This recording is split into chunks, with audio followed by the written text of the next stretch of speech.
কয়েক বছর আগে রাজবাড়ী এক মাদ্রাসায়, এতিমখানায়, হেদায়েতুন নাহুবা কাফিয়া পর্যন্ত মাদ্রাসা, ফরিদপুরের পাশে আমাদের এই দক্ষিণবঙ্গের প্রায় বৃহত্তম ফরিদপুর এলাকা রাজবাড়ী, সবাই ছিলেন, আপনারা জানেন। ওই মাদ্রাসা আমি মাহফিল শেষ কইরা, মাহফিলের শেষে খানা খাওয়া, মুহতামিম সাহেব খানা ডিস্ট্রিবিউট করতেছিলেন, দিচ্ছিলেন। আমি খানা খাওয়ার জন্য যখন হাত ধুইতে বসলাম, খানা খাইতে বৈশা মুহতামিম সাহেব জিজ্ঞাসা করলাম, মাদ্রাসা কেমন চলতেছে, পড়াশোনার অবস্থা কেমন, ছাত্রদের হালাত কেমন? কয় হুজুর, এই পুরো এলাকার ভিতরে আমাদের মাদ্রাসার রেজাল্ট ভালো, আঞ্চলিক বোর্ডেও ছেলেগুলো ভালো রেজাল্ট করে, আমাদের মাদ্রাসার কানুন ভালো, ছাত্র সংখ্যাও বেশি, রেজাল্টও ভালো, সব ভালো। এই কথা বলতেই দেখি হঠাৎ মুহতামিম সাহেব একটু থমকে দাঁড়ায়। কয় হুজুর, তাহলে একটা কথা বলি শুনেন। আমি বললাম বলেন। মুহতামিম সাহেব আমার ডাক দিয়া কয়, হুজুর আমার মাদ্রাসায় একটা ছাত্র ছিল হাফেজে কোরআন। আমি বললাম ছেলেটার নাম কি? কয় হুজুর আমার ছেলেটার, এই ছাত্রটার নাম ইসমাইল, হেফজখানায় পড়ে হাফেজ হয়েছে, এত তার আমল। কয় হুজুর এই বাচ্চাটা তার আমলের কারণে, তার মেধার কারণে পুরা মাদ্রাসার সব হুজুররা তারে ভালোবাসে। উনি বুকে হাত দিয়ে এইভাবে বলে, হুজুর আমি কসম করে বলি, আমার যে 4টা সন্তান আছে, আমি আমার সন্তানের চাইতে ইসমাইলকে আমি বেশি ভালোবাসি। একজন ওস্তাদ ছাত্রের ব্যাপারে কি সাক্ষ্য দেয় দেখছেন? আমার সন্তানের চাইতে আমি এটারে বেশি ভালোবাসি। আমি বললাম এত ভালোবাসার কারণটা কি? ইসমাইল এমন কি আমল করলো? কয় হুজুর ওর দ্বারাই আমাদের মাদ্রাসার সুনামটা বেশি আসছে, পড়াশোনায় ভালো, আমল আখলাকেও কি ভালো। মুহতামিম সাহেব একজন বয়স্ক মানুষ, আমার থেকে বয়স্ক, দাড়ি পাকা। মুহতামিম সাহেব বলেন, হুজুর আসলে তো আমলের কথা বলা লাগে না, এই ইসমাইলকে আমি কোনোদিন হুকুম দিয়ে কোনো কাজ করাই নাই, জীবনে আমার নজরে কোনোদিন বলি নাই বেটা এই কাজটা কেন করলে, এটা কেন করস নাই, বলতে হয় না, চোখে দেখা কাজ করে। সুবহানাল্লাহ জোরে কোন সবাই। কয় হুজুর আমার খেদমত করে এই ছেলেটা, এই জন্য আমি ওর কাছের থেকে ভালো করে চিনি। মুহতামিম সাহেবদেরও কিছু কি থাকে, খাদেম থাকে। এই মাদ্রাসায়ও যিনি মুহতামিম আছেন ওনারও একজন খাদেম আছে, ছাত্রদের মধ্যে আছে না, অন্য শিক্ষকদেরও একজন খাদেম থাকে। এই ইসমাইল নামের ছেলেটা ওই মাদ্রাসার প্রিন্সিপালের খেদমত করে, খানা উঠায়, ওজুর পানি আগায়া দেয়। হুজুর আমার ডাক দিয়া বললেন, উস্তাদ শুনেন, এই ছেলেটা এত বড় আখলাকি আর এত বড় মেধাবী, এত বুদ্ধি আল্লাহ ওরে দিছে, হুকুম দেওয়া লাগে না। আমার মাঝে মাঝে তাহাজ্জুদ মিস হয়, কিন্তু আমার ইসমাইলের তাহাজ্জুদ মিস হয় না। যখনই পড়লে তেমনি ওর উঠা লাগে। কয় হুজুর, আমি বললাম এমন কি আমল দেখলেন? কয় আমার ইসমাইল, আমি নামাজ পড়ি আর না পড়ি, ওযু করি আর না করি, আমার একটা জল চকি আমার রুমের সামনে থাকে, পাশে একটা বদনা, আমি উঠলেই দেখি বদনাটা বোড়ানো, চকিটা মশা সুন্দর করে রেডি করা। আমার ইসমাইল বলা ছাড়া সব সময় আমার জন্য এক বদনা ওজুর পানি আইনা রাইখা দেওয়া যায়, যাতে করে আমি ওযু বানায় নামাজ পড়তে পারি, তাহাজ্জুদ পড়তে পারি। জোরে কোন সুবহানাল্লাহ। কেমন ছেলে, তাও ভোর রাতে করে এই কাজগুলো, গভীর রাত্রে উঠা এই কাজগুলো। আমি বললাম ছেলেটা কোথায়, একটু ডাকান।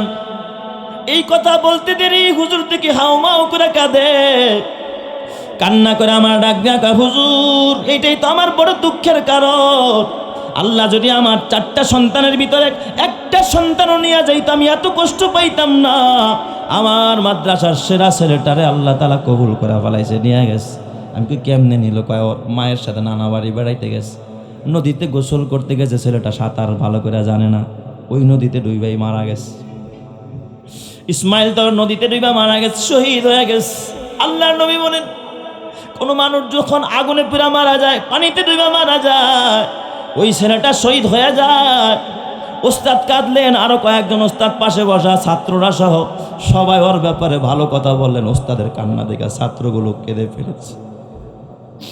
এ আমার বাবা, আল্লাহ তাআলা এই জমিনে ইব্রাহিম খলিলুল্লাহর ঘরে একটা সন্তান দিয়েছেন, ইসমাইল জবিহুল্লাহ। কেমন সবের ছিলেন আল্লাহ তাআলা।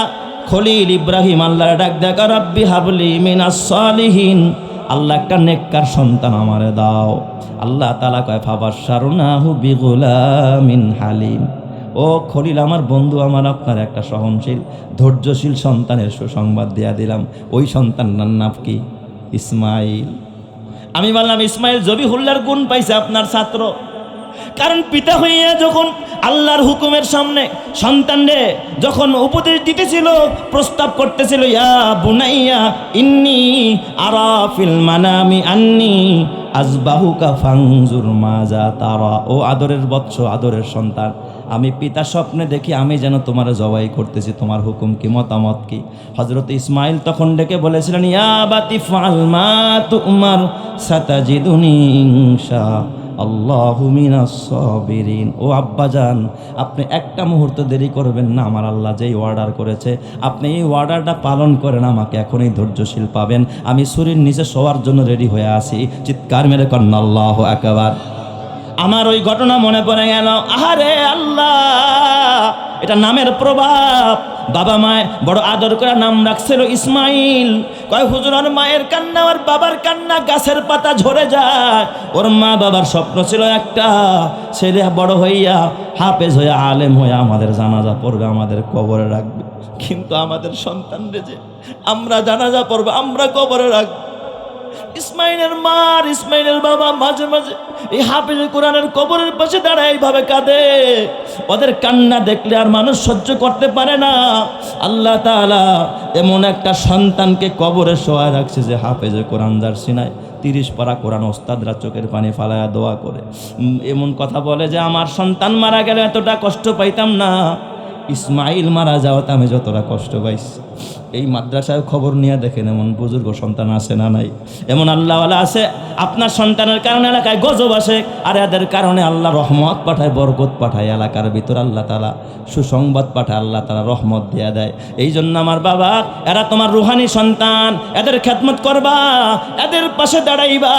কিয়ামতের ময়দান আমার নবী ডাক দিয়া কই, উম্মত আয় আয়, তুই আমার ওয়ারিস, আমার মেহমানকে তুই মেহমানদারি করছিস, আয় আয়, তুই আমার বন্ধু, আমার সাথে খোদার জান্নাতে যাবি। চিৎকার মেরে কোন সুবহানাল্লাহ। মাহমুদুল হাসান দেওবন্দি রহমাতুল্লাহ আলাই, ওনার এক মাকুলা। মাহমুদুল হাসান দেওবন্দি বলেন, इल्म जब आता है तो अमल को बुलाता है, जब वो आता है तो करार पाता है, वरना फिरार होता है। सुबहानाल्लाह। তিনি বলেন যে এলেম যখন আসে তখন আমলকে ডাকে। এলেমে কি চায়? মাছ যেমন পানি চায়, পানি ছাড়া মাছ বাঁচতে পারে না, ঠিক এলেম আমল ছাড়া বাঁচতে পারে না। এলেম আসলে সাথে সাথে আমল লাগে। নামাজের এলেম শিখছেন, নামাজ পড়তে হবে প্র্যাকটিক্যাল। এই যে নোমান নামের ছেলেটা, নোমান না এটার নাম, হ্যাঁ, নোমান নামের পিচ্চি ছেলেটা যে আজকে খুতবা দিছে, আপনাদের দিলের মধ্যে নাড়া লাগছে কিনা? একজন মাস্টারে যদি আপনি একটু দাঁড়ান, দাঁড়ায় কিছু কোন, দেখবেন তার পাও কাঁপতে থাকবে, ঠিক কিনা বলেন? অথচ নুরানির বাচ্চা, ছোট্ট বাচ্চা কত সুন্দর করে জুমার খুতবা শোনায়া দিস হাজার মানুষের সামনে। সুবহানাল্লাহ বলেন সবাই। তো এলেম আসলে এটা প্র্যাকটিক্যাল আমল, বাস্তবে সে বাস্তবে এলেমটা কি করেছে? প্রয়োগ করেছে। হালাল হারামের এলেম শিখলেন, কিন্তু হালাল হারাম আপনার জীবনে অর্জন করলেন না, হারাম থেকে বাঁচলেন না, হালাল গ্রহণ করলেন না, তাহলে এটা এলমে নাফে না। বাতিলের সাথে আপোষ করা যাবে না, বাতিলের কাছে মাথা নত করা যাবে না। এই এলেম আপনি শিখেছেন, কিন্তু আপনি বাতিলের লগে হাত মিলাইয়া চলেন, তাহলে বোঝা যাবে আপনি এলমে নাফে শিখতে পারেন নাই। কারণ আপনার এলেম আপনাকে বাতিলের সামনে নত করতে শিখাইছে, তার মানে আপনার এলেম এলমে নাফে না। ঠিক না বে? ঠিক জোরে কোন, আওয়াজ দিয়ে বলতে হবে, ঠিক কিনা? হারাম থেকে বাঁচেন না, অন্যায় থেকে বাঁচেন না, গুনাহ থেকে বাঁচেন না, তাহলে আপনার এলেমটা কি না? এলমে নাফে না। ওই এলমে নাফে, যেই এলেমের সাথে আমল আস। এই জন্য মাহমুদুল হাসান দেওবন্দি বলেন, এলেম জব আতা হয় তো আমল কো বোলাতা হয়, जब वो आता है तो करार पाता है, वरना फिरार होता है। एलेम आसले আমলকে ডাকে, আর আমল যখন আসে এলেমটা মজবুত হয়। আর যদি আমলটা না আসে, এই এলেম একটা সময় ভেঙে যায়, এই এলেম ভিতরে থাকে না। এই জন্য হাজারো দেখবেন শিক্ষিত মানুষ আমল করে না, চলতে চলতে গুনাহ করতে করতে এখন পাবলিকের চাইতেও খারাপ হয়ে গেছে। তো এলমে নাফে যে নিজে উপকৃত হবে, দুনিয়ায় হবে, আখেরাতেও উপকার পাওয়ার আশা করবে। আরেকটা 3 নম্বরের পরিচয় ইলমে নাফের, যে এই ইলম দ্বারা আরেকজন উপকৃত হবে। সুবহানাল্লাহ, যেরকম সবাই বলেন তো, দারুল উলুম দেওবন্দ মাদ্রাসার এই যে ইলমের মার্কাজ, এ বাবা উলুম ও আমালের মার্কাজ, এই মার্কাজ থেকে সারা পৃথিবীতে, বিশেষ করে উপমহাদেশের ভিতরে যতগুলো মাদ্রাসা আছে, এই মাদ্রাসার দ্বারা সব মহল্লায়, পাড়ার ভিতরে, সব এলাকার ভিতরে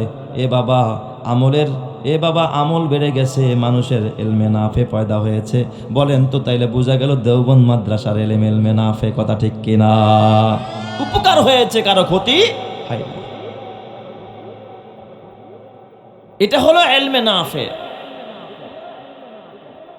এই জন্য ইলমে নাফে হাসিল করতে হবে। আপনারাও যারা এই যে শিখতেছেন, তার মানে শুনবেন, মানবেন না, তাহলে কি আপনার এই ইলমটাও ইলমে নাফে হবে? আমাদের অনেক শ্রোতা ভাইরা আছে, দেখবেন বয়ান শুনে খুব মনোযোগ দিয়া শুনে, মুখস্থ বলতে পারবো যে এই হুজুর এই ওয়াজটা করছে, কিন্তু মাগার আমল করে না। নামাজের কথা শুনে কিন্তু নামাজের সময় নামাজে যায় না। হালালের কথা শুনে কিন্তু হালাল খায় না। হারাম ছাড়তে হবে এটা জানে, কিন্তু হারাম ছাড়ে না। গুনাহ ছাড়তে হবে এটা জানে, কিন্তু মাগার গুনাহ ছাড়ে না। বাসায় গিয়ে টিভি দেখতে বসে আছে না নাই? কয় হুজুর টিভি দেখা যে গুনাহ, এটাই তো জানি না। হাজি সাহেব মানুষ প্রথম কাতারে নামাজ পড়ে, কপালে দাগ লাগায় ফেলছে, এক ওয়াক্ত নামাজ মিস করে না, মক্কা মদিনায় গেছে, হজ করে আসছে, কিন্তু বাসায় গেলে টিভি দেখে। আপনার এলাকায় নাই? এই এলাকায় নাই মনে হয়? আছে, আছে। শুধু হাজি সাহেব একলাই না, গাজী সাহেব এবং পাজি সাহেব সবার মধ্যে আমল আছে না নাই? সবার মধ্যে আমল আছে। এটা গুনাহ, এটা নাপাক, এটা ইলমে নাফের পরিপন্থী কাজ। আপনি জানেন কিন্তু মানেন না, তার মানে আপনার এই জানাটা ইলমে নাফে না। এটা আপনাকে মুক্তি দিতে পারবে না, সম্মান দিতে পারবে না, ইজ্জত দিতে পারবে না, খোদার জান্নাতের পথ দেখাইতে পারবে না। কথা ঠিক কিনা? যেরকম এই জন্য জানা অনুযায়ী মানা দরকার আছে না নাই? আরো যেরকম দরকার আছে না নাই? এই জন্য কারি তৈয়ব সাহেব রহমাতুল্লাহ আলাইহি লেখে যে এই মানুষটা ইলমে নাফে যার ভিতরে থাকবে, সে কখনো অপমানিত হবে না, বঞ্চিত হবে না, মাহরুম হবে না, সম্মানিত হবে, দুনিয়াতেও হবে, পরকালেও জান্নাত পেয়ে সম্মানী হবে। যেরকম সুবহানাল্লাহ। আল্লাহ পারে কিনা? আরো যেরকম এই ক্ষমতা আমার আল্লাহর আছে না নাই? এই জন্য আমার বাবা এই ইলমে নাফে সর্বপ্রথম ওহী যখন আমার নবীর কাছে আসে, গারে হেরার ভিতরে রহমাতে আলম নবী দীর্ঘ টাইম মা খাদিজার ঘর থেকে খাবার মাঝে মাঝে নিয়ে যাইতেন, মাঝে মাঝে মা খাদিজা দিয়ে আসতেন। ধ্যানে মগ্ন অবস্থায় নবীজি দীর্ঘ সময় কাটালেন। হঠাৎ একদিন জিবরাইল আমিন ওই গারে হেরার ভিতরে ধ্যানে মগ্ন অবস্থায় জিবরাইল হাজির হয়ে গেছেন। সুবহানাল্লাহ। জিবরাইলরে তো নবীজি আর জীবনও কখনো দেখেনি। জিবরাইলরে দেখা নবীজি ভয় পেয়ে গেছে। জিবরাইল আমিন প্রথম ওহী আমার নবীকে দেয়। নবীর উপরে প্রথম নির্দেশ আল্লাহর পক্ষ থেকে, এর আগে কোনো নির্দেশ আসে নাই। এই ফার্স্ট নির্দেশ নবীকে আল্লাহ তাআলা জিবরাইলের মারফতে, ওহীর মারফতে আমার নবীকে আল্লাহ তাআলা বলে দিলেন, ইকরা, হে নবী আপনি পড়েন। নবীরে কি কয়? ইকরা, হে নবী আপনি পড়েন। নবীজি কয়, মা আনা বিকারিন, আমি তো পড়তে জানি না, আমি পড়তে জানি না, কি পড়ব, আমি তো পড়তে জানি না। জিবরাইল আমিন নবীকে ধরলেন, বুকের সাথে নিয়ে একটা চাপ দিলেন।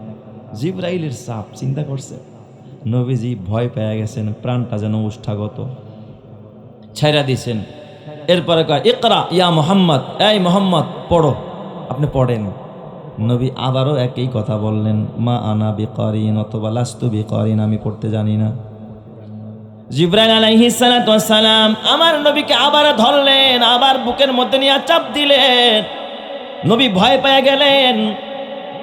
এরপরে জিবরাইল ছাড়া দিয়া কয়, ইকরা ইয়া মুহাম্মদ, ও মুহাম্মদ আপনি পড়েন। নবীজি কয়, মা আনা বিকারিন অথবা লাস্তু বিকারিন, আমি তো পড়তে জানি না।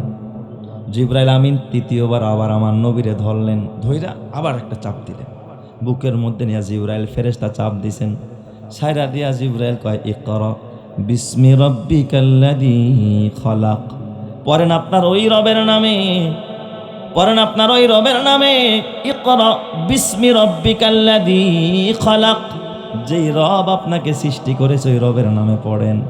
সূরা আলাকের প্রথম 5টা আয়াত জিবরাইল পড়লেন, সাথে সাথে নবীর জবান থেকে বের হয়ে গেছে ইকরা বিসমি রব্বিকাল্লাযী খলাক, খলাকাল ইনসানা মিন আলাক, ইকরা ওয়া রাব্বুকাল আকরাম আল্লাযী আল্লামা বিল কলাম আল্লামাল ইনসানা মা লাম ইয়ালাম।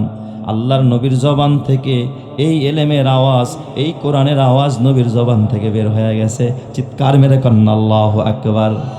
তো জিবরাইলের সিনা থেকে আল্লাহ তাআলা এলেমকে আমার নবীর সিনায় দান করে দিছে। চিৎকার মেরে কন্না আল্লাহু আকবার। তো এই এলেম হলো সিনা বা সিনা, এক সিনা থেকে কি করে আরেক সিনায় যায়, এক সিনা থেকে আরেক সিনায় যায়। এই এলেম হলো একটা নূর, এটা আল্লাহর সিফাত। আল্লাহ যেমন দামি, এই সিফাতটাও তেমন দামি। এই দামি নূর আর দামি সিফাত যেই সিনায় যায় ওই সিনাটাও আলোকিত হয়ে যায়, ওই সিনাটাও দামি হয়ে যায়। এই আলোকিত কোরআন যেই মানুষের সিনায় যায় ওই মানুষটাও আলোকিত হয়ে যায়। এই আলোকিত কোরআন যেই ঘরে পড়ানো হয় ওই ঘরটাও আলোকিত হয়ে যায়। এই আলোকিত কোরআনের নূর, এই আলোকিত কোরআনের আওয়াজ যেই ঘরের ভিতরে চালু হয় ওই ঘরের ভিতরে খোদার নূর চমকাইতে থাকে। চিৎকার মেরে কন্না আল্লাহু আকবার। এ আমার বাবা, আর যেই ঘরের ভিতরে গান বাজনা চলে ওই ঘরের ভিতরে খোদার গজব আসে, গজব। এই জন্য ঘরের ভিতরে বেশি বেশি কোরআন পড়বেন, ঘরটারে আলোকিত বানায়া দিবেন যিনি, তিনি কে? বেশি বেশি কোরআন তেলাওয়াত করা চাই ঘরের ভিতরে। আমরা তো আমাদের ঘরগুলোর এখন গোরস্থান বানাইছি, গোরস্থান। আল্লাহ নবী বলেন লা তাজআলু বুয়ুতাকুম মাকাবিরা, খবরদার এ আমার উম্মত, তোমরা তোমাদের ঘরগুলোরে গোরস্থান বানায়ও না, গোরস্থান বানায়ও না। তোমাদের ঘরগুলো গোরস্থান বানায়ও না, কারণ যেই ঘরের ভিতরে কোরআন পড়া হয় না এই ঘরগুলো কি হয় বলেন তো? গোরস্থান হয়ে যায়। ফা ইন্নাশ শাইতানা তানফিরু, যখন শয়তান পলায়ন করে। যেই ঘরের ভিতরে সূরা বাকারা পড়া হয়, সূরা বাকারা যদি কোনো ঘরের ভিতরে তেলাওয়াত করা হয় ওই ঘর থেকে শয়তান পলায়ন করে যায়। ওই ঘর কবরস্থান থাকে না, ওই ঘরটা জান্নাতের ঘর হয়ে যায়। সুবহানাল্লাহ। আর কোরআন পড়বেন না, গান বাজনা দিয়া ভরে রাখবেন, ঘরটা কবরস্থান হয়ে যায়। এই জন্য আমার বাবা হাতে পায়ে ধরে বলি, বিশ্ব নবীজি এই কোরআনের নূর যখন পাইলেন, ইলমে নাফে পাইলেন, আল্লাহ তাআলা দেখেন আমার নবীর ইজ্জত কেমনে বাড়ায়া দিস। পাওয়ার পরে নবী ভীত সন্ত্রস্ত অবস্থায় মা খাদিজার কাছে গেলেন। ডাইরেক্ট খাদিজার কাছে গিয়া কয়, খাদিজা জাম্মিলুনি জাম্মিলুনি জাম্মিলুনি, ও খাদিজা আমারে চাদর আবৃত করো, শরীরটা কাঁপতেছে, আমার ভয় হয়, আমার মনে হয় যে আমার জীবনটা প্রাণটা উষ্ঠাগত, কখন জানি আমি মরে যাই, মনে হয় আমি মরে যাবো। বাপসাপ বেশি একটা কি দেখতেছি না, ভালো দেখতেছি না, আমি তো ভীত সন্ত্রস্ত হয়ে গেছি। জিবরাইল দেখা এই যেই সাপ দিছে মনে হয় যেন একটু পরে মরে যেতাম। খাদিজা আমারে চাদর দাও, আমার শীত লাগতেছে। মা খাদিজা বিশ্বনবীকে কম্বল আবৃত করলেন। বিশ্বনবী কিছুক্ষণ রেস্ট নিলেন। যখন বিশ্বনবীর হালাতটা আবার স্বাভাবিক হয়ে গেল, মা খাদিজার কাছে পুরা ঘটনা খুলে বললেন। মা খাদিজা যখন বিশ্বনবীর জবানে ওহী নাজিল হওয়ার ঘটনা শুনলেন, মা খাদিজা ডাক দিয়া কয়, আল্লাহ, হে নবী আপনি ভয় পায়েন না, চিন্তা করেন না। ওই আল্লাহর কসম করে কই, কাল্লা লা ইউখজিকাল্লাহু আবাদা, আমার আল্লাহ কখনো আপনার অপমানিত করবে না, আপনাকে লাঞ্ছিত করবে না, আপনাকে বঞ্চিত করবে না। আমার আল্লাহ কখনো আপনার অপমানিত করবে না, কারণ আমার আল্লাহ আপনাকে ইলমে নাফে দিয়ে দিয়েছে। ইলমে নাফে যারা পায় তারা কোনোদিন বেইজ্জত হয় না, তারা অপমানিত হয় না, জমিনের মধ্যে তারা মর্যাদাশীল হয়ে যায়। চিৎকার মেরে কন্না আল্লাহু আকবার। আরো জোরে বলেন আল্লাহু আকবার। কারণ ইলমে নাফে যার থাকে সে তো আমল করে। মা খাদিজা কয়, আপনি তো আমল করেন। ইন্নাকা লা তাসিলুর রাহিমা, আপনি তো আত্মীয়তার সম্পর্ক বজায় রাখেন, আত্মীয় স্বজনদের দাওয়াত দিয়া দিয়া খাওয়ান। আত্মীয়কে দাওয়াত দিয়া খাওয়ানো, এটা নবীদের চরিত্র, নবীদের সুন্নত। ইব্রাহিম নবী তো মেহমান ছাড়া কত খানাও খায় নাই। আর আমরা আত্মীয় স্বজনের খবর নেই না। বিশেষ করে গরিব আত্মীয় যদি বাসায় আসে তাহলে দেখবেন চুলায় আগুনই জ্বলে না, কারণ গরিব আইসে গরিব। ধনী যদি দুই একবার আসে দেখবেন তার জন্য একটু বাজারে যায়। ধনী মানুষ এর লাগে সম্পর্ক রাখলে দুনিয়া পাওয়া যাবে, কিন্তু গরিবের লাগে সম্পর্ক রাখলে দুনিয়া যদি নাও পাও, কিন্তু একজনরে পাওয়া যাবে, তিনি কে? এই গরিবরা কিন্তু আল্লাহর মেহমান। গরিবরা কার মেহমান? আল্লাহর মেহমান। নবী আলাইহিস সালাতু ওয়াস সালাম মা খাদিজা এই কথাগুলো শুই না নবীজি, মা খাদিজা নবীজিকে বললেন, চলেন আপনাকে নিয়ে আমি ওয়ারাকা ইবনে নাউফালের কাছে যাব। ওয়ারাকা ইবনে নাউফাল সে ছিল খ্রিস্টানদের বড় একজন আলেম, ইনজিলের আলেম। তার কাছে আসমানি এলেম আছে। কি আছে? আসমানি এলেম আছে। চলেন ওয়ারাকা বিন নাউফালের কাছে যাই। সে তো মুরব্বী মানুষ, সে আপনারে সঠিক বুঝ দিতে পারবে, সঠিক পরামর্শ দিতে পারবে। তার কাছে যাই, দেখি সে কি পরামর্শ দেয়। নবীজিকে নিয়ে মা খাদিজা ওয়ারাকা বিন নাউফালের কাছে চলে গেছে। ওয়ারাকা বিন নাউফাল তখন বুড়া মানুষ, চোখে দেখে না, বয়সের বাড়ে নুইয়া পড়ছে, বয়োবৃদ্ধ একজন খ্রিস্টান ধর্মের আলেম। ওয়ারাকা বিন নাউফাল যখন মা খাদিজা এবং নবীর জবানের এই ঘটনাগুলো শুনলেন, ওয়ারাকা বিন নাউফাল বুড়া মানুষ চমকে দাঁড়াইলো, থমকে দাঁড়াইলো, চোখে দেখে না। ওয়ারাকা বিন নাউফাল ডাক দিয়া কয়, ও খাদিজা, অবশ্যই আগে হযরতে মূসা এবং ঈসা রূহুল্লাহর কাছে যেই জিবরাইল আসতো, যেই ফেরেশতা আসতো, আমি বুঝেছি মুহাম্মদের কাছে সেই ফেরেশতায় আগমন করেছে। চিৎকার মেরে কন্না আল্লাহু আকবার। ভয়ের কারণ নাই, চিন্তার কারণ নাই, মুহাম্মদ অচিরেই কি হয়ে যাবে? নবী। ওয়ারাকা বিন নাউফাল কাঁদতেছিলেন, চোখের পানি ফালায় কান্দে, আর ডাক দিয়া কয়, ও মুহাম্মদ, আমি যদি ওই সময় বেঁচে থাকতাম যখন তোমার উম্মতেরা তোমাকে মক্কা থেকে বের করে দিবে, আমি ওয়ারাকা বিন নাউফাল যদি বেঁচে থাকতাম তাইলে আমি তোমার সহযোগিতা করতাম। সুবহানাল্লাহ। কোন সবাই? ওয়ারাকা বিন নাউফাল তো ইনজিলের আলেম, ইনজিলে লেখা আছে আমার নবী হিজরত করবে, মক্কাবাসী নবীরে বের করে দিবে। নবীজি মক্কা ছেড়ে হিজরত করে কোথায় যাবে? মদিনায় যাবে। এই এলেম ওয়ারাকা বিন নাউফালের আছে। ওয়ারাকা বিন নাউফাল কান্দে আর ডাক দিয়া কয়, ও মুহাম্মদ, কসম আল্লাহর, মনে হয় আমি হায়াত থাকবো না, আমি হায়াত পাবো না। আমি ওয়ারাকা বিন নাউফাল যদি যৌবনকাল থাকতো আর ওই সময়টা যদি আমি পাইতাম, মুহাম্মদ, আমি তোমার পক্ষ হইয়া জালেমদের বিরুদ্ধে আমি লড়াই করতাম। চিৎকার মেরে কন্না আল্লাহু আকবার। আরো জোরে কন্না আল্লাহু আকবার। তাহলে এলেম থাকলে সে কখনো অপমানিত হয় না, বঞ্চিত হয় না, লাঞ্ছিত হয় না, তার ইজ্জত আর সম্মান বাড়ায় দেয় যিনি, তিনি কে? এই জন্য যাদের সন্তান এই মাদ্রাসায় দিয়েছেন তারা কি ঠকে গেছে? কথা কন না কে? ঠকছেন না জিতছেন? আরো জোরে কন, ঠকছেন না জিতছেন? কি পরিমাণ জিতছেন এখন বুঝবেন না। মনে করেন আপনি একজন শ্রমিক মানুষ, কৃষি কাজ করেন, আপনার ছেলে একটা হাফেজে কোরআন। আপনি যেদিন মারা যাবেন, আপনার সন্তান আপনার লাশটা সামনে নিয়ে জানাজা পড়বে। এই সন্তান চোখের পানি ফালায়া জানাজা পয়রা বাবার লাশটাকে যখন দোয়া পয়রা কবরে রাখবে, দাফন করবে, কবরের পাশে দাঁড়ায় যখন সূরা ইয়াসিন পড়বে আর রব্বির হামহুমা কামা রব্বায়ানি সগীরা বলে কাঁদবে, বলেন তো ওই বাবার উপকার হবে না অপকার হবে? কি পরিমাণ উপকার বোঝানো যাবে না। নবীজি হাদিস বলেন, সন্তানের চোখের পানির বদৌলতে আমার আল্লাহ ওই মা আর বাবাকে ক্ষমা করে জান্নাত দিয়া দিবেন। অথচ যদি মনে করেন আপনার সন্তান একজন বড় ইঞ্জিনিয়ার, বড় ডাক্তার, বড় ব্যারিস্টার, বিসিএস ক্যাডার, আমি সব বলি না, ধরেন আপনার সন্তান উচ্চ শিক্ষিত, কিন্তু অথবা ডিসি সাহেব অথবা ওসি সাহেব, বাবা মারা গেছে, ছেলে থানা থেকে ফৌজ নিয়া প্রোটোকল নিয়ে তারপরে বাবার জানাজা আসছে, সামনেও গাড়ি পুলিশের, পিছনেও পুলিশের গাড়ি। বলেন তো বাবারে জানাজার মধ্যে যেই প্যান পরে দাঁড়াইছে ছেলে নিজেও জানেন এরা পাক না না পাক। এরপরে জানাজা শেষ করার পর বাবারে যখন কবরে রাখে, ওসি সাহেব যদি কবরের পাশে দাঁড়ায় কয়, এই ফেরেশতারা সাবধান সাবধান, এটা কিন্তু ওসি সাহেবের বাবা, আমি কিন্তু ওসি সাহেব। দেখছিস নি আমার পাশে কি পরিমাণ অস্ত্রধারী সৈনিক আছে, একটু উল্টাপাল্টা করবি তো গুলি চালায়া দেব। বলেন তো যতই হুমকি দোকার ধুমকি দোকার যতই দোহাই দেখ, আমি এমপির পোলা, মন্ত্রীর পোলা, মিনিস্টারের ছেলে, আমার বাবা 4 বারের প্রধানমন্ত্রী, আমার মা এতবারের প্রধানমন্ত্রী, আমি অমুক আমি তমুক। বলেন তো এই কথা বলার দ্বারা কবরে কি পরিমাণ ফায়দা হবে? এই বলেন না কি পরিমাণ ফায়দা হবে? তাহলে দুনিয়ার সব পায়া গেলেন, বড় ডাক্তার, ইঞ্জিনিয়ার, ব্যারিস্টার হয়ে গেলেন, কিন্তু কবরে গিয়া মুক্তি পাইলেন না, আপনি তো বিফল হয়ে গেলেন।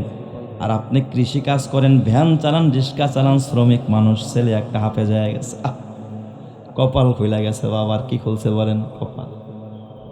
ছেলে একটা হাফেজে কোরআন। অনেক সময় দেখবেন টাকাওয়ালাদের সন্তান আলেম হয় না, হাফেজ হয় না, গরিব মানুষ হকারি করে, লেবারি করে, মাছ বেচা খায়, মাছ বেচে জাউল্লা। আমাদের এক বন্ধু মানুষ, তার বাবা মাছ বেচে। অনেক সময় মানুষ জিজ্ঞাসা করলে পরিচয়টাও দিতে অনেক সময় সংকোচ বোধ করে যে আমি একজন জেলের মানুষের সন্তান, অথচ বড় আলেম, ভালো জায়গায় খেদমত করে। তার বাবা এখনো মাছ বেচে, এখনো বাজারে বাজারে মাঝে মাঝে মাছ নিয়ে আসে। অথচ তার ছেলে বড় হাফেজ, বড় আলেম, বড় মুফতি সাহেব, বড় মুহাদ্দিস সাহেব। বলেন তো এই কুদরত আর এই রহমত দান করেন যিনি, তিনি কে? এই জন্য মক্কার ভিতরে, মদিনায়, মসজিদে নববীর ভিতরে আবু হুরায়রাদের মতো গরিব মানুষ, খাব্বাব আর খুবাইবদের মতো গরিব, হযরতে বেলালের মতো গরিবেরা আসহাবে সুফফার মধ্যে থাকতেন। আর নবী বলতেন আসহাবুস সুফফা জিয়াফুল ইসলাম, সুফফার যারা বসবাসকারী এরা আল্লাহর মেহমান, এরা ইসলামের মেহমান, আমি নবীর মেহমান। চিৎকার মেরে কোন সুবহানাল্লাহ। অতএব এই যে চরকাপুর মাদ্রাসায় যারা বসবাস করে এরা কার মেহমান? আরো জোরে বলেন না, কার মেহমান? আল্লাহ তাআলা কিয়ামতে জিজ্ঞাসা করবে, বান্দা অসুস্থ ছিলাম, আমার চিকিৎসা করস নাই, আমি ক্ষুধার্ত ছিলাম, আমারে খানা দেস নাই। ডাক দিয়া বলবে, আল্লাহ গো তুমি খাও না, তুমি অসুস্থ হও না। আল্লাহ কয়, ওই যে আমার মেহমানরা জমিনে অসুস্থ হয়েছিল, একটু দেখতে যাস নাই, খবর নেস নাই। আমার গরিবেরা ক্ষুধার্ত ছিল, খাবার ছিল না, তার পাশে গিয়ে একবেলা খাবারের ব্যবস্থা করস নাই। এই জমিনে এই আল্লাহর মেহমানদেরকে যারা মেহমানদারি করবে, এদের যারা চিকিৎসা করবে, এদের পাশে যারা দাঁড়াবে, কিয়ামতের ময়দানে আল্লাহ তাআলা তাদেরকে তার মেহমান বানায় জান্নাতি করবে। চিৎকার মেরে কোন সুবহানাল্লাহ। বলেন তো আমার আল্লাহ পারে কি পারে না? কিন্তু আমরা সেই আসল মেহমানদের খবরও নাই, নকল মেহমান যারা আপনার আমার নাজাত নয় বরং জাহান্নামে যাওয়ার কারণ হবে, তাকে নিয়ে ব্যস্ত হয়ে আস। যেই বাড়ি আপনারা জান্নাতে নিতে পারবে না, যেই গাড়ি আপনারা জান্নাতে নিতে পারবে না, যেই নারী আপনারা জান্নাতে নিতে পারবে না, তার সুখের জন্য কত ফ্ল্যাট কিনলেন, কত গাড়ি কিনলেন, কত বাড়ি কিনলেন।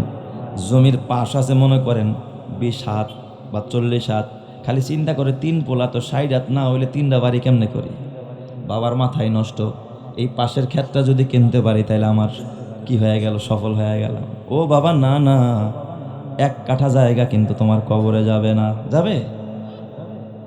যার জন্য এত পাগল হইলাম, যেই ছেলের জন্য পাগল হইলাম, মেয়ের জন্য পাগল হইলাম, খবরদার কিয়ামতের ময়দানে বলবেন, আব্বা এত কষ্ট কইরা রাত দিন 24 ঘন্টা মেহনত করে আমাদের জন্য এত কিছু করছেন, আব্বা গো আপনার গুনার বোঝাটা আমার মাথায় দিয়ে দেন। বলবে নাকি কোনো ছেলে?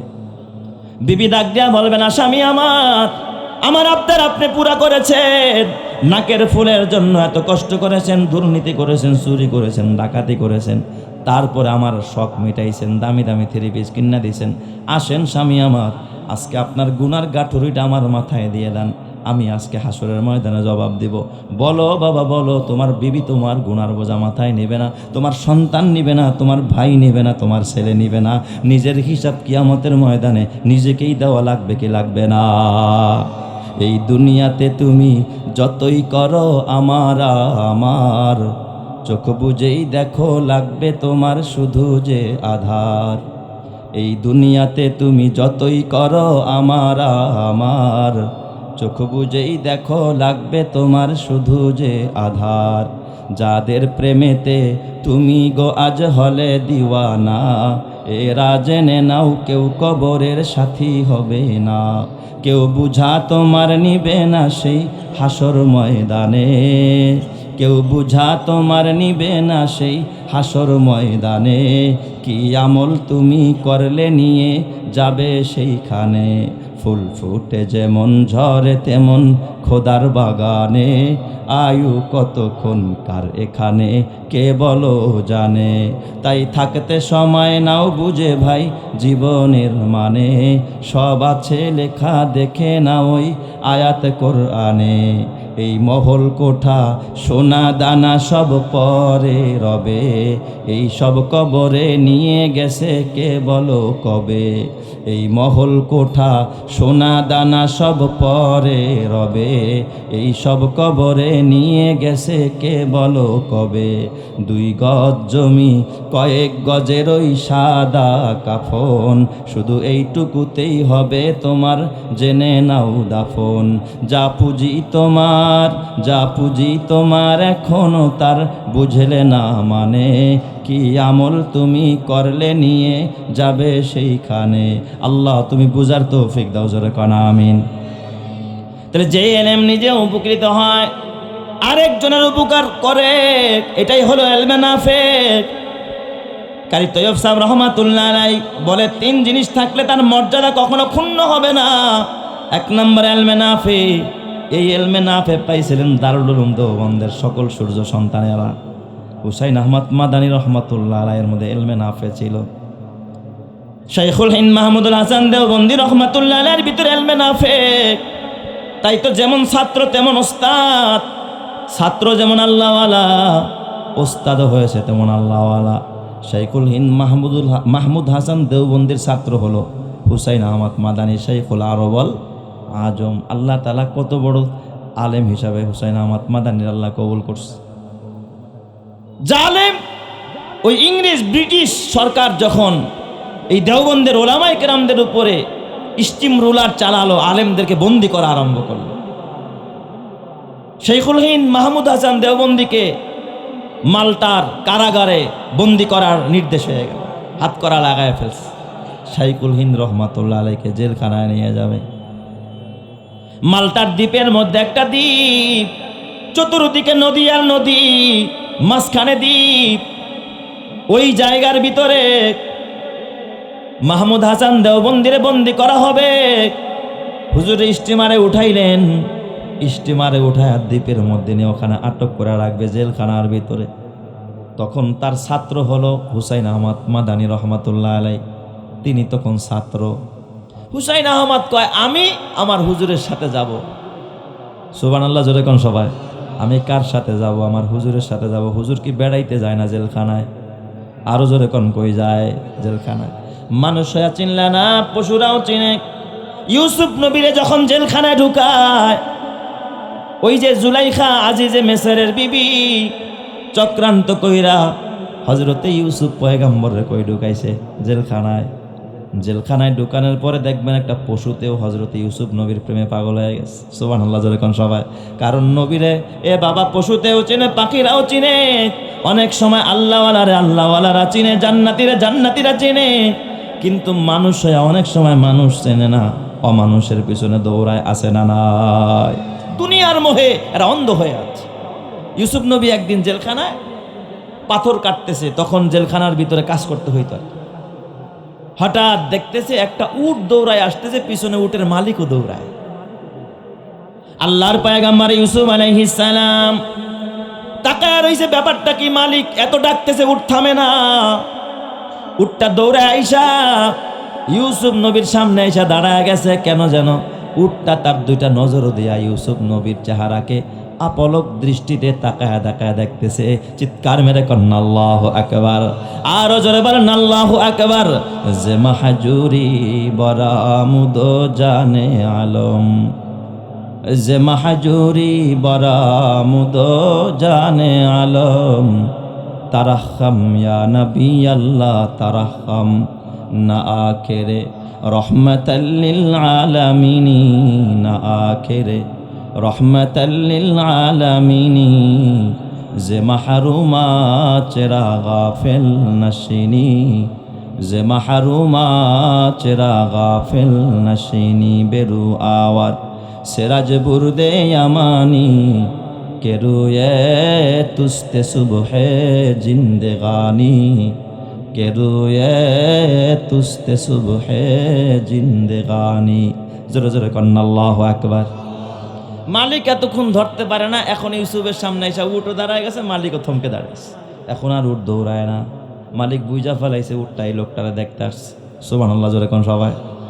উঠেও পয়গাম্বর চেনে, উঠেও নবী চেনে, কিন্তু মানুষ হয়ে তোমরা মানুষ চিনলে না।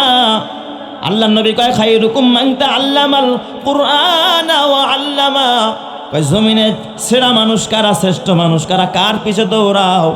কয় যারা কোরআন পড়ে আর পড়ায়, এরাই হলো সেরা মানুষ, সেরাদের সেরা, দামিদের দামি। আল্লাহর নবী কয় খায়রুল খিয়ারি খিয়ারুল উলামা, সেরাদের সেরা, দামিদের দামি। আল্লাহু আকবার, জোরে কোন সবাই। আরেক হাদিসে নবীজি কয় আশরাফু উম্মতি হামালাতুল কোরআন, যারা কোরআনের ধারক বাহক এরা উম্মতের সেরা মানুষ। আল্লাহু আকবার, জোরে কোন সবাই। আপনি মানেন আর না মানেন, পছন্দ করেন আর না করেন, এটা আপনার ব্যক্তিগত ব্যাপার। নবী মিথ্যা কথা বলে না, আমার আল্লাহ কখনো মিথ্যা কথা কয় না। আল্লাহ তাআলা আলেমের শানে কয় ইন্নামা ইয়াখশাল্লাহা মিন ইবাদিহিল উলামা, যে আলেমরাই আমারে কেবলমাত্র ভয় করার মতো ভয় করে।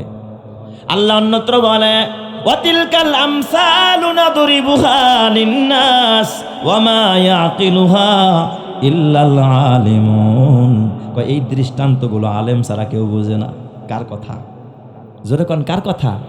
কয় এই দৃষ্টান্তগুলো, এই মিসালগুলো আলেমরাই ভালো বোঝে। আল্লাহু আকবার, জোরে কোন সবাই। ইউসুফ পয়গাম্বর ওই লোকটারে দেখে তার গায়ের জামা দেখা যায় কেনানীদের জামার মতো। ইউসুফ নবীর বাড়ি কোথায়? কেনানে, মিশরের কেনানে। আংটা কেনানিউন। এই ভাই দেখবেন প্রবাসী যারা বিদেশে থাকে, একটা দেশি মানুষ দেখলে, চেহারা দেখলে বুঝে এই লোকটার বাড়ি কোথায়। বাংলাদেশে না? ও আপনার বাড়ি শিবসান না? চেহারা দেখে বুঝে লাইছি, ভাষা শুনে বুঝে ফেলাইছি। কি যে একটা মায়া। একজনের বাড়ি মনে করেন মাদারীপুর, আরেকজনের বাড়ি কিশোরগঞ্জ, এর কাছে দেশের জন্য কিছু পাঠায়। মহব্বত, মহব্বত, ভালোবাসা, তাই না? কি বলেন? দেশি মানুষ। ইউসুফ নবী জেলখানায় 7 বছর বন্দি। ওই দিক দিয়া জিজ্ঞাসা করে ভাই আংটা কেনানি, তুমি কি কেনানি মানুষ? তোমার যে কেমনে বুঝছে? কয় যে গায়ে যে জামাটা কেনানের মানুষ এইভাবে জামা বানায়। সুবহানাল্লাহ, যেরকম সবাই বুঝা ফেলাইছে লোকটা কি কেনানি। কয় হা আমি কেনানি। ইউসুফ নবী বুঝছে এটা আমার দেশি মানুষ, আমার বাবা হযরত ইয়াকুব। আশেপাশে হয়তো এই মানুষটা থাকে, আমি তো ছোট্টবেলায় চলে আসছি, খবর রাখি না। আমরা যারা শহরে থাকি অনেক সময় পাড়া মহল্লায় অনেকরে আমরা চিনি না, ঠিক না ভাই? ঠিক। নিজের গ্রামের অনেক বাচ্চারা বড় হয়ে গেছে, দেখলে চিনি না। ইউসুফ পয়গাম্বর ডাক দিয়া বলে ভাই রে, তুমি কেনানের মানুষ, তুমি আমার একটু বলো ওই কেনানের ভিতরে সম্ভ্রান্ত মানুষটাকে, সবচাইতে ভদ্র মানুষ, সবচাইতে একজন ভালো মানুষের আমার পরিচয় আমার একটু দাও। এই কথা ইউসুফ নবী জিজ্ঞাসা করছে কারে? কেনানি ওই ব্যক্তিটারে। ওই লোকটা ডাক দিয়া কয় ও জেলখানার কয়েদি, কি নাম তোমার? ঘর কোথায়, বাড়ি কোথায় আমি জানি না। আমার কেনানে, আমার ওই ফিলিস্তিনের ভিতরে, আমার ওই কেনান শহরের ভিতরে সবচাইতে দামি, সবচাইতে দামি, সবচাইতে সম্মানী একজন মানুষ হযরতে ইয়াকুব ইবনে ইসহাক, ইসহাকের ছেলে হযরতে ইয়াকুব আলাইহিস সালাম। চিৎকার মেরে কন্না আল্লাহু আকবার। ওই লোকটার জবানে নিজের বাবার প্রশংসা শুনছে। ছেলে জেলখানায়, আরেকজনের জবানে কার প্রশংসা শুনছে? নিজের বাবার প্রশংসা। কয় ভাই তুমি তো জানো না। ইউসুফ রে কয় তুমি জানো না? ওই লোকটা নিজেও নবী, তার বাবাও একজন নবী, বাবার নাম ইসহাক। তার দাদা তিনিও একজন পয়গম্বর, তার দাদার নাম হযরতে ইয়াকুব আলাইহিস সালাম। তার ঘরে একটা সন্তান ছিল ইউসুফ। এই ছেলেটারে হারায় লোকটা কাঁদতে কাঁদতে অন্ধ হয়ে গেছে। ইউসুফ আলাইহিস সালাম স্থির থাকতে পারে না, ভিতর থেকে কান্না বের হয়ে যায়। আল্লাহ কিন্তু বলছে খবরদার পয়গম্বর, নিজের পরিচয় এখনো দেওয়া যাবে না, পয়গাম্বর পরিচয়টা বলে না, ডাক দিয়া বলে ও ভাই আপনি কবে কেনানে যাবেন? আমি অল্প দিনের মধ্যে, এই সপ্তাহের মধ্যে কেনানে যাব। আপনি যদি কেনানে যান, ওই কেনানের ওই যে বয়োবৃদ্ধ মুরব্বী মানুষটা ইয়াকুব পয়গম্বর, তারে গিয়া সালাম দিবেন, বলবেন মিশরের জেলখানায় বন্দি একটা যুবক আপনারে সালাম জানাইছে। সুবহানাল্লাহ। মিশরের জেলখানায় বন্দি একটা যুবক আপনারে সালাম জানাইছে, আর আপনার কাছে দোয়া চাইছে, আপনারে দোয়া করতে বলছে যে কিছু নারীরা ষড়যন্ত্র কইরা, কিছু চক্রান্তকারী মহল চক্রান্ত করে ওই যুবকটা সহ আরো কিছু মানুষরে জেলখানায় বন্দি করে রাখছে। আল্লাহ যেন চক্রান্তকারীদের হাত থেকে তারে হেফাজত করে, এই দোয়াটা আপনি ওই মুরব্বীর কাছে গিয়ে আমার জন্য একটু চাইবেন। চিৎকার মেরে কন্ন আল্লাহু আকবার, আরো জোরে বলেন আল্লাহু আকবার। বলেন তো খেলা কার? ইউসুফ রে গভীর কূপে করিয়া যাতন, বেহেশতেরও খাবার দিয়া করিলেন পালন। জলিল জাব্বার আল্লাহ পাক পরোয়ার, কে বুঝিতে পারে মাওলা মহিমা তোমার। বলেন তো মহিমা কার? আরো জোরে ইমানের আওয়াজে বলেন না মহিমা কার? নবীরা নবী চিনে, পশুতেও নবী চিনে, আল্লাহওয়ালা চিনে, জান্নাতীরা জান্নাতি চিনে। ও আমার বাবা, হাতে পায়ে ধরে বলি, হুসাইন আহমদ মাদানী যখন দেখলেন মাহমুদ হাসান দেওবন্দিকে মালটা দ্বীপের ভিতরে নিয়ে যায়, উঠতে চায়, উঠতে দেয় না, ছাত্র মানুষ ধাক্কায় ফালায় দেয়। হুসাইন আহমদ মাদানী ছাত্র হয়ে ওস্তাদরে কতটা ভালোবাসে, পানির মধ্যে ঝাঁপ দিছে। সুবহানাল্লাহ জোরে কোন সবাই। বা এই শীতের মধ্যে ওই চরের ভিতরে আমার ওস্তাদ একা থাকতে পারবে না, আমার ওস্তাদ রে আমি খেদমত করব। আমার ওস্তাদ যদি জেলখানায় যায়, আমিও জেলখানায় যাব। জেলখানার ভিতরে আমি সশ্রম নিজে আমি স্বেচ্ছায় কারাবরণ করব। জেলখানার ভিতরে বসে আমি আমার ওস্তাদের খেদমত করে জান্নাত কামাই করব। চিৎকার মেরে কন্না আল্লাহু আকবার। কেমন ছাত্র ছিলেন, কেমন এলেম পাইছে তারা। জেলখানার ভিতরে এখন দেখছে সাঁতার কাটে যারা আইনি লোকজন, তারা বলতেছে আরে এই লোকটা তো মারা যাবে, পানি যে ঠান্ডা, তাড়াতাড়ি উঠাও। ধৈরা তারে উঠাইছে, উঠায় কয় ঠিক আছে, এর সাথে তো কোনো অবৈধ কিছু নেই, ঠিক আছে ঢুকায়া দাও। স্বেচ্ছায় কারাবরণ করতে চায়, ঢুকায়া দাও। মাহমুদ হাসান দেওবন্দির সাথে এই হুসাইন আহমদ মাদানী রহমাতুল্লাহ আলাইহি জেলখানার ভিতরে অনেক ঠান্ডা, প্রচন্ড ঠান্ডা, চতুর্দিকে নদী আর নদী, দ্বীপের ভিতরে জেলখানা। এত ঠান্ডা, ঠান্ডা পানি দিয়া ওযু বানানো যায় না। হুসাইন আহমদ মাদানী রহমাতুল্লাহ আলাইহি কেমন ওস্তাদের ভক্ত ছিলেন, কেমন সেবা করতেন। রাতের বেলায় মাহমুদ হাসান দেওবন্দি রহমাতুল্লাহ আলাইহি ঠান্ডা পানি দিয়ে ওযু করতে পারতেন না, দাঁত ধরে যাইত। ডাক দিয়া কয় হুসাইন আহমদ, ঠান্ডা পানি দিয়ে ওযু করতে আমার কষ্ট। কয় হুজুর আগামীকাল থেকে আপনার জন্য আমি গরম পানির ব্যবস্থা করব। সুবহানাল্লাহ। ঠিক তাহাজ্জুদের টাইমে হুসাইন আহমদ মাদানী তার ওস্তাদের জন্য এক লোটা গরম পানি নিয়ে গেলেন। হুজুর কয় কিরে বাবা, গরম পানি কোথায় পাইলা? জেলখানায় চুলা নাই, কোনো হিটার নাই, কোথায় গরম পানি পাইলা?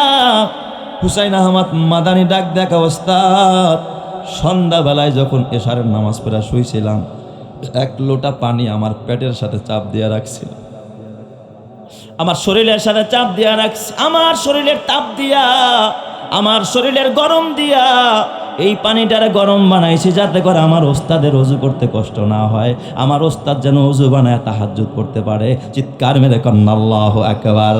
আরো জোরে বলেন আল্লাহু আকবার।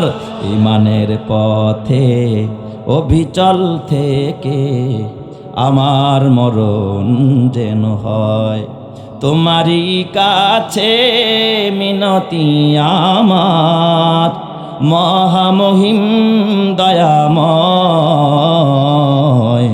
ঈমানের পথে অবিচল থেকে আমার মরণ যেন হয়, প্রতিদিন মিথ্যের মুখোমুখি হয়, বেদিন ফাসেকেরা করে হইচই, আজাজিল এসে গোমরাহি সুর গানে করে তুলে মোহময়। ঈমানের পথে অবিচল থেকে আমার মরণ যেন হয়। তোমারই কাছে মিনতি আমার, মহামহিম দয়াময়, ইমানের পথে অবিচল থেকে আমার মরণ যেন হয়। জোরে জোরে বলি আমিন। হয় নাই, আরো জোরে বলেন না আমিন। এ আমার বাবা, রমজান মাস চলে আসলো। শাইখুল হিন্দ ডাক দিয়া কয়, এই হুসাইন আহমদ, জীবনে খতম তারাবি ছাড়ি নাই। রমজান মাস আসলো, খতম তারাবি এবছর মনে হয় পড়া যাবে না। জেলখানার ভিতরে মসজিদ নাই, হাফেজ সাহেব নাই, খতম তারাবি পড়ার সুযোগ নাই। মনে হয় এই বছর আমি মাহমুদ হাসান খতম তারাবি থেকে বঞ্চিত হয়ে যাব। হুসাইন আহমদ ডাক দিয়া বলেন, উস্তাদ কি বলেন? না না, আমি তো হাফেজ না, তবে তাতে কি হয়েছে উস্তাদ? আমার উস্তাদ খতম তারাবি পড়তে চায়। আমি দৈনিক দিনের বেলা এক পারা করে আমি ইয়াদ করব, রাতের বেলায় ওই পারাটা আপনারা তেলাওয়াত করবো, আপনার আমি তারাবি পড়ব, খতম তারাবি পড়ব। হুসাইন আহমদ মাদানী জেলখানার ভিতরে, মালটার দ্বীপের ভিতরে 1 মাসে 30 রমজানে দিনের বেলায় কোরআন এক পারা করে মুখস্থ করতেন, রাতের বেলায় ওই পারাটা ওস্তাদরে শোনায়া কোরআনের হাফেজ হয়ে গেছেন। চিৎকার মেরে কন্যা আল্লাহু আকবার। আরো জোরে বলেন আল্লাহু আকবার। কেমন শাগরেদ আর কেমন ওস্তাদ! ওস্তাদ তাহাজ্জুদ পড়া দোয়া করে, আল্লাহ আয় আরশের মালিক, আমার হুসাইন আহমদ রে তুমি মাহরুম করো না, আমার হুসাইন আহমদ রে তুমি মাহরুম করো না। আল্লাহ তাআলা ওস্তাদের দোয়া কবুল করে তাকে শাইখুল আরব ওয়াল আজম বানায় দিয়েছে। আরবের মানুষেরও শায়েখ, সে আজমেরও শায়েখ। আল্লাহু আকবার জোরে কোন সবাই। নিজে আলেম হতে পারো নাই, সন্তানরে আলেম বানাইতে পারো নাই। একজন আলেমের খেদমত কইরো বাবা। মাঝে মাঝে মাদ্রাসায় টাকা দেওয়ার জন্য আসা দরকার নাই, মাঝে মাঝে এসে এমনি দেখো ভোর রাতে বাসায় তো ঘুমাও নাকটাই না, 3টা বাজে 3:30 বাজে এই চরকাকুর মাদ্রাসায় এসে হেফজোখানার সামনে দাঁড়ায়। 8 বছরের 10 বছরের বাচ্চাগুলো কেমনে ঠান্ডা পানি দেয়া ওযু বানায়া তারপরে তাহাজ্জুদ পড়া খোদার কোরআন তেলাওয়াত করে, দৃশ্যগুলো দেখো দিলটা ঠান্ডা হয়ে যাবে। যেই বাচ্চারা গুনাহ করতে জানে না, এই যে আজকে যেই বাচ্চা দেখছেন নি আপনার, কত সুন্দর খুতবা শুনাইলো। এই বাচ্চাগুলো হেফজোখানায় পড়ে, নিষ্পাপ বাচ্চা, ওরা গুনাহ করতে জানে না, চোখের গুনাহ করে না, হাতের গুনাহ করে না, জবানের গুনাহ করে না। ওদের জবানে খোদার কোরআনের তেলাওয়াত, ওদের হাতে খোদার কোরআন, ওদের সিনায় খোদার কোরআন। রাত্রে বেলায় 3টায় উঠাই বাচ্চারা যখন সেজদায় পড়ে যায়, খোদার আরশ কাঁপতে থাকে। কার কাছে দোয়া নিতে যাস? কোন পীরের কাছে যাস? পীরের দোয়া কবুল হবে কিনা জানা নাই, কিন্তু এদের দোয়া যে কবুল হবে তে কোনো সন্দেহ নাই। ঠিক না ব্যাটিক জোরে কাট। দোয়া নিবে এদের কাছ থেকে, পানি পরা নিবে এদের কাছ থেকে। আমি আমার নিজের একটা ব্যক্তিগত আমল বলতে চাই নাই, তারপরে বলে যাই, আমার বাসায় বা আমার নিজের কোনো ব্যক্তিগত সমস্যা হলে আমি 1 বোতল পানি হাফেজ সাহেবরে বলি, ভোর রাতে যখন ওরা তেলাওয়াত শেষ করে ফজর পড়তে যাবে, ওই সময় সবার একটু ফু দিতে বলি। ওই সময় ছাত্রগুলো ফু দিয়া দেয়, যখন যেই যে নিয়ত করে পান করছি বাজারে যেইভাবে দিস, আল্লাহ তাআলা একেবারে অ্যান্টিবায়োটিকের মতো কাজ করায় দিছে। জোরে জোরে কন্যা আল্লাহু আকবার। বলেন তো বরকতের মালিক কে? আরো জোরে বলেন না বরকতের মালিক কে?